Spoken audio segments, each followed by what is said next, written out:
Secondhand. Simon woke up in a hospital bed. Dad. Simon, thank God you're awake.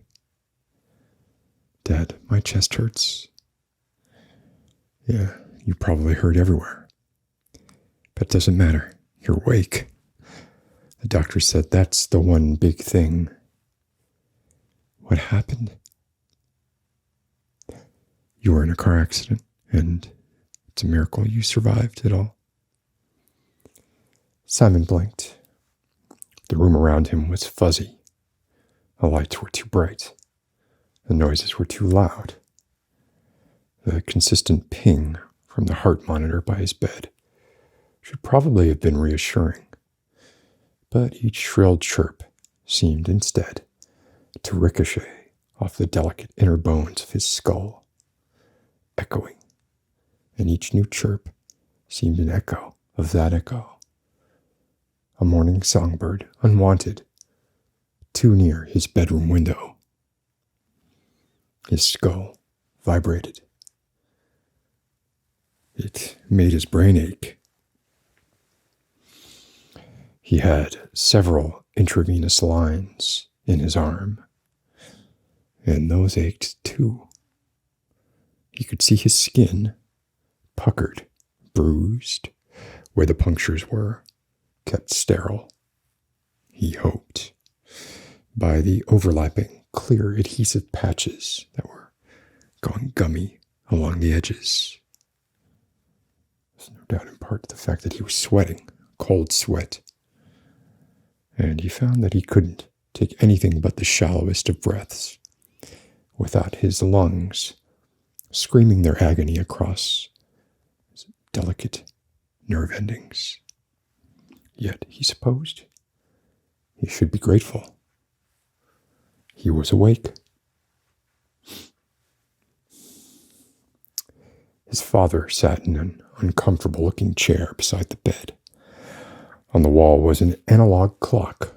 It was 10 after 10 a.m., he assumed, from the light coming in through a single window opposite his father. A window which looked straight out into the side of an adjacent building, likely part of the same hospital. Simon could see a window in the adjacent building, and through that window, another room like his. Could he see yet another window on the opposite side of that room too? Or was that part a trick of the light? Couldn't be a reflection. There were two women in the other room. He imagined a massive hospital complex turning in on itself, an infinitely regressing set of buildings, windows, rooms, doctors, patients, grievers, extending off into eternity. A hospital world. Universal health care at last. Simon didn't have a mirror, but if he had to guess, he'd say his dad didn't look much better than he did. He looked as if he hadn't slept in a week. As he leaned in closer to ask Simon a question, Simon couldn't help but notice tears streaked his cheeks along several different paths, lining his aging, crenulated face. Some were just dried, no more than salt. Some were flowing fresh, and others were at various intermediate, glistening stages. So he'd been crying for a while, or maybe intermittently for some time. Simon, do you remember anything from that night? Anything at all? Simon didn't really feel like remembering, but he tried anyway, ignoring the pounding in his head as a rough sequence of events dripped back into his brain, like the saline into his bloodstream, slowly saturating his neurons with memories.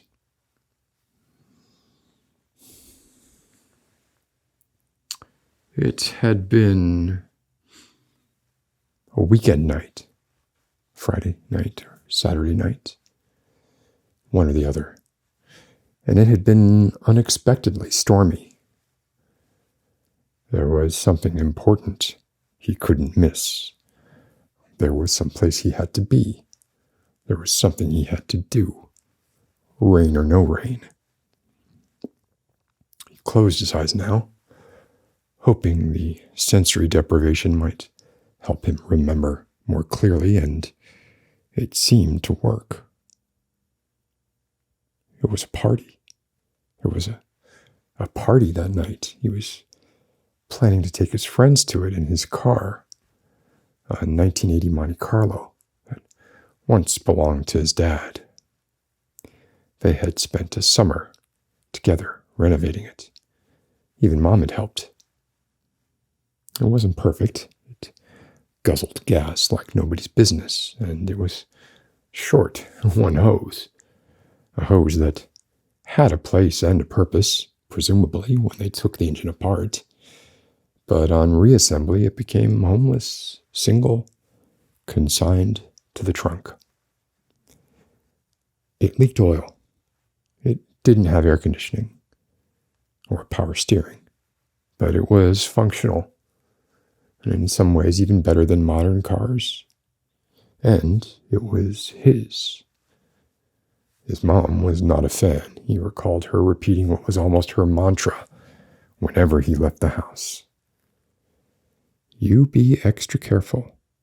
You have to do the work. That car is not going to do it for you. Keep your eyes on the road and your hands at 10 and 2. He was certain she resented his father for her fears. His friends, on the other hand, well, they loved it. But then again, they didn't have to maintain it. They got to reap all of the benefits without suffering any of the drawbacks. He could remember their hallway conversations in the week leading up to the event, talking about how cool they'd look pulling up at Mike's house in Simon's vintage car. The car was loud. It called attention to itself, and in high school, this was good. It was one of 3 cars Simon's family owned. It was the only one that got to live in the garage. After all, it had a history, and it needed to be protected. It was a showpiece that only revealed its cracks on close inspection. Simon had a thought, followed by a rush of fear. It was reflected by an increase in the frequency of pings emanating from his EKG. His friends, he thought. He well knew the dangers of driving a car filled with raucous teenagers, inexperienced, distraction-prone, careless, certain that death was a thing that happened to other people, people with vacant looks, sunken eyes, old people, people like his father. But Simon had read enough cautionary tales online, had seen enough instructional videos in driver's ed, and apart from any of that, he just was not a reckless person. He was woke. He didn't drive drunk. He was careful. After all, this car was his prized possession. And that particular night, unless he was grossly misremembering, he didn't even make it to the party. He didn't even make it to pick up his friends, at least not that he could recall. So, what could he recall?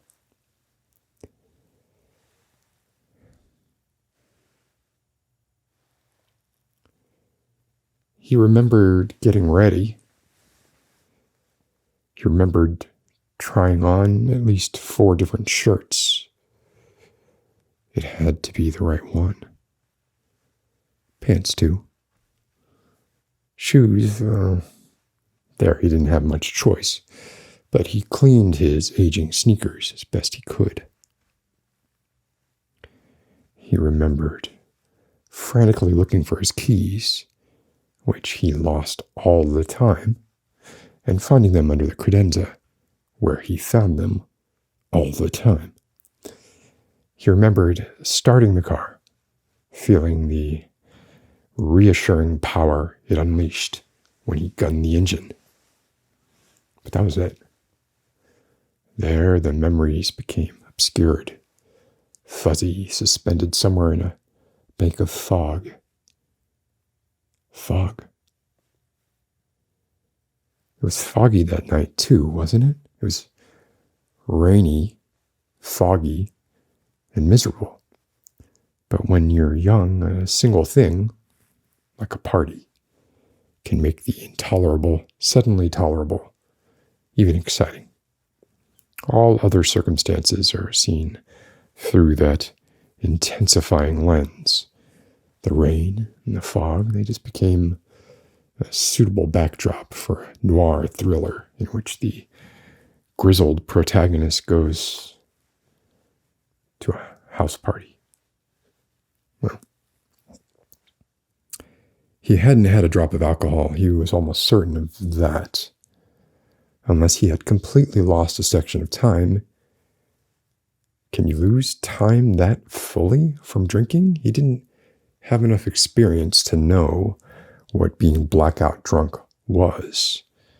But if he could drink so much that he really didn't remember anything. "Dad," he said, alarmed, "was I alone?" "You were alone. You were the only one in the car who got hurt." That was something, at least. He couldn't imagine living with the guilt of hurting a friend or a loved one through his carelessness. The previous year in school, they had taken a personality test. It was meant to help guide your career choice. It concluded that considerate was Simon's prime personality trait, with corresponding careers like counseling, teaching, social work, all as his possible best fits. His counselor commented that Simon likely cared about others even more than he did about himself. Simon looked at the clock again. It was still 10 after 10, and that was odd. The second hand wasn't moving. He thought a bit more about that night. He concluded that, considering the circumstances, surely one of the first things they would have done when they brought him in was test him for drugs and alcohol. Nevertheless, he was compelled to ask, "Was I drunk?" "Not even a little," his father replied. "You were sober. I know there was a party that night. Your mom spoke with some of the other parents. Derek's dad said you planned to pick him up. And some other friends, too, before going." At the mere mention of Derek's name, Simon mentally recoiled slightly. Derek was going to bring Mary. And although Simon supposed any time at all spent with Mary was better than none, he couldn't help but resent his best friend dating the girl he had been quite vocal about liking for some time prior, even in his current state. Of course, Mary had autonomy. Mary was a person. Simon didn't think of her as his or Derek's or anyone else's property. But it was difficult to lose your crush and your best friend at the same time. Apparently, a lot of the stuff he and Derek used to do together were single things, as Derek constantly reminded him. Derek was doing more couple things now. Going to this party was the first thing he and Derek were doing together in some time. With effort, Simon dismissed the line of thought from his mind. It was not helpful, and he had far more pressing issues to consider, like what caused the accident. Was it the weather? He would have been extra careful, given the conditions. But maybe this was someone else's fault. He was assuming a lot. Maybe he was driving cautiously, under the speed limit, and some drunk sideswiped him, like in the movies, when you see two people talking in a car, the camera conspicuously framing the driver's side window, and you just know they're about to get T-boned, probably in slow motion, with lots of glass flying everywhere. Derek lived just down the street. Not much road for anything terrible to happen, although he vaguely remembered a statistic saying most car accidents happened within a few blocks of home. Didn't his dad say he was the only one in the car that got hurt? That suddenly seemed to be an important distinction, and he was about to ask about this particular choice of words when he noticed his father was staring at him with concern, a different and newer concern, leaning forward in the chair. He clearly wanted to say something, but he seemed reticent. "What is it, Dad?" "Simon," his father said, "are you sure this was an accident?" Simon had somehow known that this was what his father was going to ask.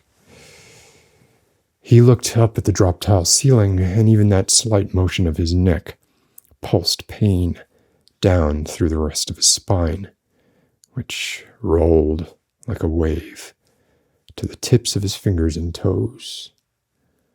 He waited a minute before answering, not because he had to think, but because he was trying to control his rising anger.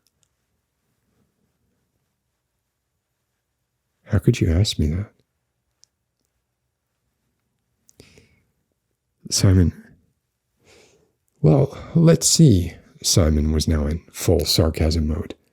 "Was my seatbelt on?" "Yes, but doesn't wearing a seatbelt seem like a strange thing to do if I'm trying to be reckless in any way?"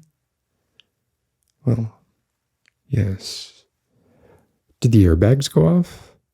"Oh, wait, that's right. There are no airbags, are there?"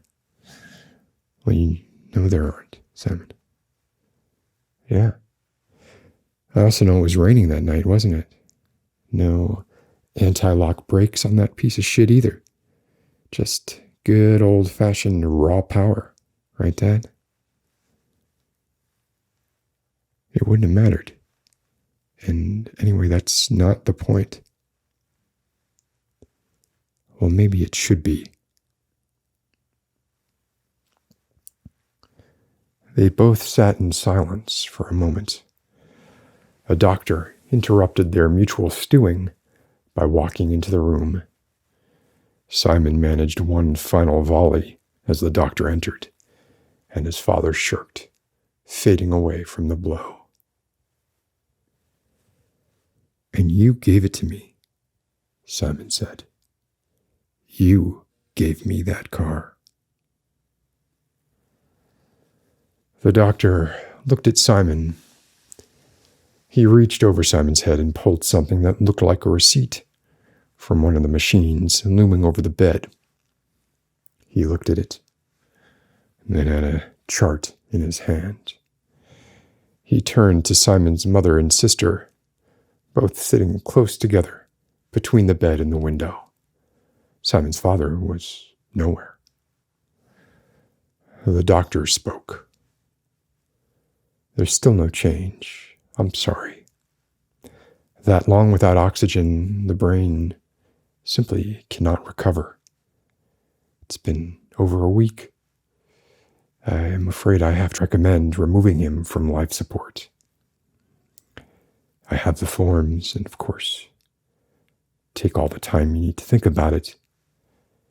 But in my professional opinion, we are only prolonging his pain. Simon was not awake. His mother sobs. I can't. His sister embraced their mother, her lips curling into what could only be described as a sneer as she stared at Simon's nearly lifeless body. She spoke to the doctor. This is too much for her. If he didn't want to live, fine. But he didn't have to do it that way at the house. As if we haven't gone through enough already. With Dad barely gone a year. At this, Simon's mother lifted her head slightly, spoke in barely a whisper. He didn't ask for this. He inherited it. Simon's sister pulled away from her mother and looked her straight in the eye. So did I, Mom. And you know what? So do lots of people. What Dad did hurt us all, but what Simon did was worse. Because he knew. He knew better. He'd already lived it. He knew how much it would hurt you. Hurt me. And still, he just sat in that car and went to sleep. Like nothing. To let you find him. The coward. He knew exactly what this would do to us. And he did it anyway. She was holding her mother's shoulders too tightly. She relaxed her grip. Tears finally broke free from her eyes, and she turned back to the doctor. We'll sign.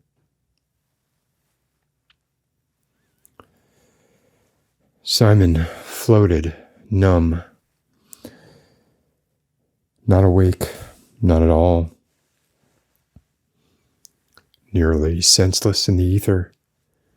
His blank canvas now filled in with its complete and grisly picture. Of course, his sister was right. They both inherited the same car, a rickety death trap, requiring more careful driving than your average vehicle. It required courage. It required diligence. But mostly it required self-sacrifice. Maybe his sister's cards weren't absolutely identical to his. She did get a second hand after all, but it was still dealt from the same deck. And his counselor thought that he cared more about others than himself. Well, that was a laugh. When you're young, a couple thing can make the tolerable suddenly intolerable. And his headlights lacked the high beams needed to see any more than the small patch of road immediately ahead of him. And so, lost in that fog, he had decided on one last drive, one he could take without leaving the garage. He even dressed for the occasion, of course. He'd hoped that Derek would walk over and find him once he was an hour or so overdue. That'd show him. But he couldn't control the weather. The rain wasn't his fault. He didn't want his mom to find him. That was never part of the plan. The pings from the machine by his bed grew fainter, and the pain began to subside as he drifted down below the floor, below the world. He had an epiphany. The ultimate self-sacrifice is in foregoing self-sacrifice. He was glad his sister had taken a different road. He hoped she had the foresight to stay on it. Hands at 10 and 2. Forever vigilant. Awake. A better navigator.